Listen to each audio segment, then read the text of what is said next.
दयाल प्यारी जी कुछ चुनिंदा लोगों को अगर छोड़ दें तो फ़ोन तक नहीं उठाते। आज जो प्रत्याशी हमें दी गई है, हमारे ऊपर थोपी गई है, वो हम लोगों के फ़ोन नहीं उठाती। आज हमारे को कर्मचारी लोग खेलने को कर रहे हैं, जितने भी कांग्रेसी है। भाजपा से आए प्रत्याशी को टिकट दिया गया। ये एक खेल चला हुआ हाईकमान द्वारा, जो पच्छाद के लोग समझ नहीं रहे। पच्छाद में इस वक्त कांग्रेस जितने निचले स्तर में हो सकती थी उस स्तर में है। हम किसी हाईकमान के भरोसे नहीं बैठेंगे, हम इस गुटबाजी को खत्म करेंगे। आज पीडब्ल्यूडी विश्राम गृह राजगढ़ में कांग्रेस कार्यकर्ताओं की मासिक बैठक जिला उपाध्यक्ष रतन कश्यप की अध्यक्षता में संपन्न हुई। बैठक में विभिन्न मुद्दों पर चर्चा की गई, लेकिन सबसे गंभीर मुद्दा रहा कांग्रेस पार्टी की पूर्व प्रत्याशी दयाल प्यारी, जिनके द्वारा कांग्रेसी कार्यकर्ताओं की अनदेखी की जा रही है और कुछ लोगों को लाभ पहुंचाने के लिए उनके द्वारा कांग्रेस कार्यकर्ताओं के साथ भेदभाव किया जा रहा है, जिसके कारण पच्छाद में कांग्रेस पार्टी का स्तर काफी नीचे आ गया है। कार्यकर्ताओं का कहना है कि हाईकमान द्वारा उन्हें टिकट तो दे दिया गया, लेकिन पार्टी के लिए उनके द्वारा कोई भी कार्य नहीं किया गया। उन्होंने कहा कि चाहे नगर पंचायत के अध्यक्ष के लिए चुनाव का समय हो, उस समय भी उनके द्वारा कोई प्रयास नहीं किया गया। वहीं नगर पंचायत में इलेक्टेड मेंबर की सूची को भेजे हुए काफी समय हो गया है, इस पर भी उनके द्वारा टाला मटोली की जा रही है। राजगढ़ से निशेष शर्मा की रिपोर्ट। मैं Sudhir Thakur, general secretary block Congress Pachhad. Congress party की जो आज की मासिक बैठक रही, ये हमारी रतन कश्यप जी की अध्यक्षता में की। कांग्रेस के पच्छाद में कई धड़े हुए। बहुत सारे वक्ताओं ने कहा कि जितने भी हमारी जो आज कांग्रेस का हर्ष है, ये पच्छाद के किसी भी व्यक्ति द्वारा इसमें कोई वो नहीं है। ये हमारा हाईकमान द्वारा जो निर्णय लिए गए, जो एक भाजपा से आए प्रत्याशी को टिकट दिया गया। टिकट देने के बाद जो हमारे यहाँ से 7 बार 8 बार के प्रत्याशी रहे, विधायक रहे, मंत्री रहे, उन्होंने एक ग्रुप बना दिया, फिर उनका ग्रुप अलग कर दिया। फिर हाईकमान ने कांग्रेस से ज़्यादा फिर उस ग्रुप को, लेकिन ये एक खेल चला हुआ हाईकमान द्वारा, जो पच्छाद के लोग समझ नहीं रहे। पच्छाद में इस वक्त कांग्रेस जितने निचले स्तर में हो सकती थी उस स्तर में है, लेकिन हम सब ने एक होकर के आज बीड़ा उठाया कि कांग्रेस को हम एक करेंगे। जितने भी हमारी जो गुटबाजी चली हुई है, हम किसी हाईकमान के भरोसे नहीं बैठेंगे, हम इस गुटबाजी को ख़त्म करेंगे। चाहे मुसाफिर जी हो, चाहे दयाल प्यारी जी हो, चाहे और कोई भी व्यक्ति हो, आम व्यक्ति हो पच्छाद का, हम सबको एक जैसे सारे मोतियों को इकट्ठा करके एक माला बनती है, उसी तरह इन सबको इकट्ठा करके एक माला बनाएंगे, सबको एक करेंगे। उसके लिए आज 50-60 लोगों की बैठक रही। अगली बैठक हमारी 100 से ज़्यादा की होगी, लेकिन इस बैठक के लिए कोई भी लोग कुछ बोले, इस बैठक में कोई ऐसा किसी के लिए भी जो किसी को ठेस पहुंचाए कोई बात नहीं रखी गई। इसमें सिर्फ एक ही मुद्दा रहा कि कांग्रेस की मजबूती हमने कैसे करनी है। आज हमारे लोग ना किसी के पास, मंत्री के पास जा सकते हैं, ना किसी व्यक्ति का काम हो रहा है। कांग्रेसी जितने लोग हैं वो प्रताड़ित हो रहे हैं। इन सब चीज़ों का आज बात हुई। आज राजगढ़ में या पच्छाद में जितने भी ऑफिस है, वहाँ भी कांग्रेस की सुनवाई नहीं है। आज हमारे को कर्मचारी लोग खेलने को कर रहे हैं, जितने भी कांग्रेसी है। तो हमने ये आवाज़ उठाई, हम हाईकमान के पास भी आवाज़ रखेंगे। अपने जितने भी कांग्रेस के लोग हैं, सब ने एकजुट करके ये बात उठा रखी है, और हम सब लोग मिलकर मुख्यमंत्री और जो हमारी अध्यक्ष है पूरे प्रदेश की, उनके पास जाएंगे और जो पच्छाद की हालत है उसको रखेंगे, कांग्रेस को एक बनाने की कोशिश करेंगे। पूर्व में रही कांग्रेस की प्रत्याशी दयाल प्यारी के लिए भी कार्यकर्ताओं में काफ़ी नाराज़गी है। देखो, दयाल प्यारी जी से बहुत सारे लोगों को बहुत सारी उम्मीदें थी, लेकिन जो कांग्रेस के लोग हैं, कांग्रेस के लोगों को बहुत सारी उम्मीदें थी, लेकिन आज विषय ये रहा कि दयाल प्यारी जी कुछ चुनिंदा लोगों को अगर छोड़ दें तो फ़ोन तक नहीं उठाते।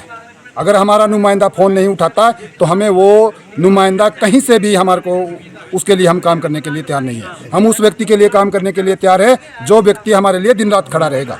जो व्यक्ति हमारे फ़ोन तक नहीं उठाता, वो हमारे काम कहाँ से करेंगे। ये विषय रहा, और हर एक व्यक्ति ने ये विषय उठाया कि जो व्यक्ति हमारा फ़ोन तक नहीं उठा सकता, अगर फ़ोन के लिए भी हमें किसी और के पास जाना पड़ता है, तो फिर हम कहाँ के कांग्रेसी रहे या कहाँ के हम पार्टी में रहे। फिर तो हमें घर में बैठना चाहिए चुपचाप से। फ़ोन आज जो प्रत्याशी हमें दी गई है, हमारे ऊपर थोपी गई है, वो हम लोगों के फ़ोन नहीं उठाती। और अगर वो प्रत्याशी हम लोगों के फ़ोन नहीं उठा रही है तो हम लोगों के काम क्या करवाएंगे हम? फिर हम तो अपने ही जाल में फंसे हुए हैं। हमने जहाँ से भी जिस भी पोलिंग बूथ में हम गए हुए हैं, हमने लोगों के लिए भरोसा दिया है, लोगों के काम करने के लिए बातें रखी हुई है। आज अगर जो हमारे लिए नुमाइंदा दिया था, अगर वो आम व्यक्ति का फ़ोन तो छोड़ दो, जो हमारे कार्यकर्ता उनका फ़ोन भी नहीं उठा रहा, तो कार्यकर्ता किसके लिए बात रखेगा, किसका काम करेगा? तो भविष्य में जो यहाँ का आज़ाद गुट है, क्या पार्टी में उन्हें वापस लिया जाएगा, आपसी समन्वय बिठाया जाएगा उनके साथ? देखो, हम कांग्रेस की मजबूती के लिए कुछ भी करेंगे। जो लोग आज़ाद में है वो भी बहुत सारे कांग्रेसी है। अहम की लड़ाई है। अहम की जो अहम होता है वो हर आदमी के लिए बुरा होता है। मैं उन लोगों का भी ऐसा हितैषी नहीं बना हुआ हूँ कि उन्होंने अगर दयाल प्यारी जी को टिकट दिया। हम भी कांग्रेसी थे, हमने बहुत ज़्यादा उनका पहले विरोध भी किया कि भाई एक भाजपा से आया कोई भी व्यक्ति है उसे डायरेक्ट टिकट ना दिया जाए। लेकिन जब हमारी नहीं चली और ऊपर से टिकट दे दिया तो जहाँ टिकट गया हम लोग वहाँ गए। लेकिन टिकट मिलने के बाद, चुनाव होने के बाद हम लोगों ने जो काम किया, कितने लोग हमारे साथ कांग्रेस के थे, हमने एकजुट होकर के काम किया। उसके बाद वो उस लेडीज़ ने या उस नेता ने, जो हमारे कांग्रेस के लोग हैं, उनकी उस तरह की बात नहीं सुनी गई जिस तरह से सुननी चाहिए थी। मैंने पहले भी एक रखा कि कांग्रेस के लोगों का यहाँ हमने जो हमारी नगर पंचायत है उसमें कुछ लोगों को लिए नॉमिनेटेड के लिए भी बोला था। हमारे को 3 महीने बोलते बोलते हो गए, हम किसके पास बोलें। आज जितना भी नगर पंचायत का चुनाव रहा, हमारा सहयोग 0 के बराबर रहा पच्छाद से कांग्रेस का। कुछ लोग, चुनिंदा लोग को छोड़ दे तो कोई कांग्रेस मंडल से भी हमारे बीच नहीं आए। प्रत्याशी जी ने भी कोई इस तरह का सहयोग नहीं दिया। तो हम किसके भरोसे बैठे हम। इस तरह की बहुत सारी प्रॉब्लम है जो आज हमारे बीच है। ठीक है, अगर हाई कमान आके हमारे बीच बात रखे, ना हम दयाल प्यारी जी का विरोध कर रहे, ना हम गंगूराम मुसाफिर जी का विरोध कर रहे, हम कांग्रेस के लोग हैं। जो कांग्रेस के खिलाफ चलेगा हम उसका विरोध करेंगे। आज अगर हमारी नुमाइंदा भी कांग्रेस के प्रति, कांग्रेस की अपने पर्सनल हित है, या हमारे जितने भी लोग हैं, मैं जितने भी लोगों के बीच जाता हूँ, ये की शिकायत होती है कि फ़ोन तक नहीं उठाती और काम तो बात की बात है। तो इस तरह की बातें हैं, इस तरह की प्रॉब्लम है जो आम आदमी आज रख रहा है। आम आदमी की प्रॉब्लम को हमने आपके माध्यम से लोगों तक और अपने हाईकमान तक रखी है। मैं रामकिशन ठाकुर, शिमला पार्लियामेंट्री पूर्व जनरल सेक्रेटरी और पच्छाद ब्लॉक के प्रवक्ता होने के नाते, जैसा कि आज का विषय, आज की मीटिंग राजगढ़ ब्लॉक की स्पेशली रतन कश्यप जी की अध्यक्षता में हुई, जिला वाइस प्रेसिडेंट के अध्यक्षता में हुई, कि कांग्रेस पार्टी को किस तरह से मजबूत किया जाए। चाहे यूथ कांग्रेस की बात की जाए, चाहे NSUI की बात की जाए, चाहे सीनियर मोस्ट कार्यकर्ताओं की बात की जाए।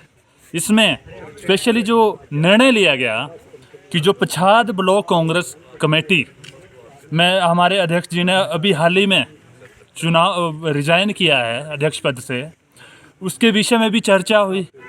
इसमें इस तरह की चर्चा हुई, हाल ही में अभी कुछ दिन पहले एक डेपुटेशन राजगढ़ ब्लॉक से हिमाचल प्रदेश अध्यक्षा रानी साहिबा के इसमें गया था, मिलने गया था, कि उन्होंने हमें आश्वासन दिया कि जो राजगढ़ ब्लॉक का अध्यक्ष पद है वो पहले आपस में विचार विमर्श करके सभी कार्यकर्ता, चाहे वार के हो, गिरिवार से हो, चाहे गिरी पार के हो, सभी को कॉन्फिडेंस में लेके एक नाम दिया जाएगा जिस पे कांग्रेस पार्टी के अध्यक्ष की मोहर लगेगी।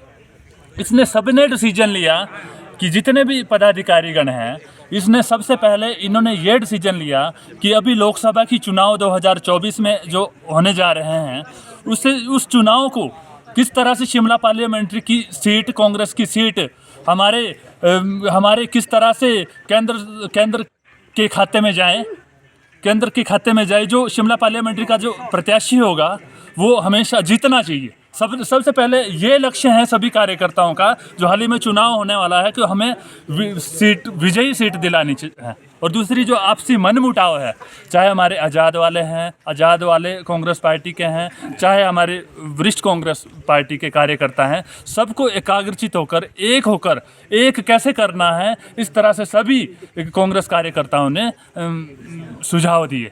और ये सुझाव आगामी समय के लिए बहुत ही सुविधाजनक उत्पन्न होंगे और आगामी जो हमारी लोकसभा की सीट है उससे हम विजयी होंगे। धन्यवाद, बहुत बहुत धन्यवाद। सीनियर वाइस प्रेसिडेंट जिला सिरमौर कांग्रेस पार्टी।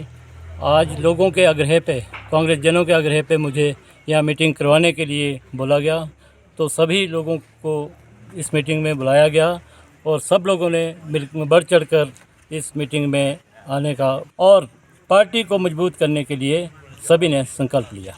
मैं राजेंद्र ठाकुर, पूर्व जोन अध्यक्ष राजगढ़। आज जो यहाँ मीटिंग हुई है, ये मासिक मीटिंग है। इसमें किसी किस्म का कोई और मतलब नहीं निकाला जाना चाहिए, ना किसी का हमारे प्रति किसी का कोई भेदभाव नहीं है। हमारे प्रत्याशी गंगूराम मुसाफिर भी एक अनुभवी राजनेता रहे हैं और आज मैडम दयाल प्यारी भी हमें टिकट दे करके जो भी हमसे बन पाया हमने भरपूर प्रयास किया उनको विजयी बनाने में, लेकिन चंद कुछ उससे हम रह गए। इसलिए आज की जो मीटिंग है केवल इस विषय पर ज़्यादा चर्चा हुई कि जो भी आज़ाद के लोग बाहर गए हैं उनको संगठित करके हम पार्टी के अंदर लाएं, संगठन को मजबूत करें। इसी के विषय में विशेष हमारी चर्चा हुई ताकि भावी आगे जो भी लोकसभा के चुनाव हो उस पे जो भी प्रत्याशी होगा, कांग्रेस पार्टी का जो भी प्रत्याशी होगा उसे हम मजबूती से विजयी बनाएंगे। इसी लक्ष्य के साथ आज हमारी मासिक मीटिंग जो है यहाँ राजगढ़ रेस्ट हाउस में हुई है। राजगढ़ क्षेत्र में रुद्रा फास्ट फूड और बेकर ने अपनी एक अलग पहचान बनाई है। पिछले कई वर्षों से रुद्रा फास्ट फूड आपका फास्ट फूड खाने के शौक को पूरा करता आया है। यहाँ पर उत्तम क्वालिटी के फास्ट फूड, पेस्ट्री, केक और जन्मदिन पार्टी का सजावटी सामान उचित दामों पर उपलब्ध है। बच्चा हो या बूढ़ा, सभी यहाँ के फास्ट फूड खाने के शौकीन हैं। तो एक बार जरूर पधारे Rudra fast food and baker, 2nd floor, Thakur complex, Shirgul चौक, राजगढ़। अधिक जानकारी के लिए संपर्क करें भानु प्रताप शर्मा, मोबाइल नंबर 9459331470 पर।